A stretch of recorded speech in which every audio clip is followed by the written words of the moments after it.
15 अगस्त जिंदाबाद। भैया सबको बहुत बहुत धन्यवाद। आज हम 15 अगस्त के गीत लेके आई हूँ और बहुत दर्द भरा गीत है जो कि बहन अपने भाई से धरती माँ का शान बचाने के लिए बहुत भाई से अनुरोध करती है। तो आप लोग के बीच में बहुत सुंदर गीत लेके आई हूँ। आप लोग इसको फुल वॉच करके देखिएगा और ज़्यादा से ज़्यादा वीडियो को शेयर करिएगा। आइए सुनाते हैं। वीडियो देखते हैं। झंडा हवे देशवा के शान हो, फौजी बन के आजा मोरे भैया।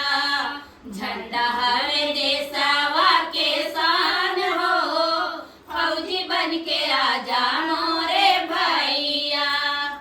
आजा मोरे भैया हो, आजा मोरे भैया, आजा मोरे भैया हो, आजा मोरे भैया।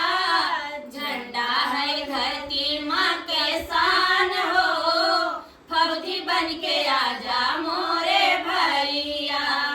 झंडा है धरती माँ के शान हो, फौजी बन के आजा मोरे भैया।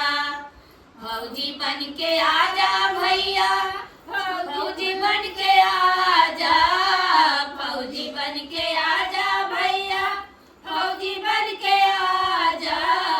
झंडा तिरंगा देश के शान हो, फौजी बन के आजा वीरन भैया।